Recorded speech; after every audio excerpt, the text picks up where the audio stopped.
দখলকৃত পশ্চিম তীরে ফিলিস্তিনিদের উপর ব্যাপক হামলা চালিয়েছে মুখোশধারী ইসরায়েলি দখলদাররা। বেধড়ক মারধরের শিকার বহু ফিলিস্তিনি। আক্রান্ত হয়েছেন বার্তা সংস্থা রয়টার্সের 2 সংবাদকর্মীও। ভেঙে গুড়িয়ে দেওয়া হয়েছে তাদের ক্যামেরা ও সরঞ্জাম। প্রাণ সসের মাখামাখি টেস্ট নুডলসকে করে তোলে আরো ইয়ামি আরো জোস। প্রাণ সস, সসের বস।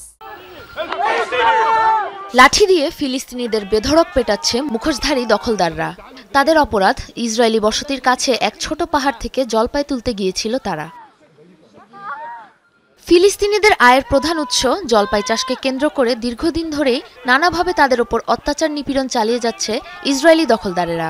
অন্যায় হামলার প্রতিবাদ জানাতে জলপাই চাষের মৌসুমে প্রায়ই তাদের সাথে যোগ দেয় মানবাধিকার কর্মী ও সাংবাদিকরা। শনিবারও জলপাই তুলতে যাওয়া ফিলিস্তিনিদের সাথে ছিল 10 সাংবাদিক ও 30 মানবাধিকার কর্মীর একটি দল।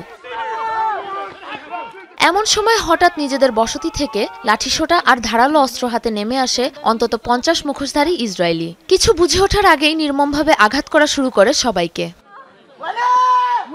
কাছেই দাঁড়িয়েছিলেন বার্তা সংস্থা রয়টার্সের সাংবাদিক রানিন সাওয়াফতা। তাকে দেখতে পেয়েই চড়াও হয় দখলদাররা, মারতে মারতে ফেলে দেয় মেঝেতে।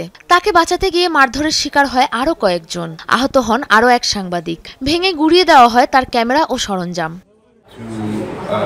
পাহাড় থেকে নিচে নামার সময় আচমকা তারা আমাদের আক্রমণ করে বসে।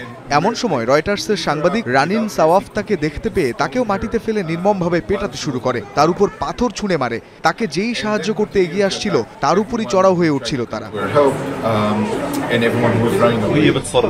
কয়েক সেকেন্ডের জন্য আমি রানিনের চিৎকার শুনতে পাই। দেখি লাঠিসোঁটা ধারালো অস্ত্র হাতে 50 জনের মতো মানুষ জড়ো হয়েছে পাহাড়ে।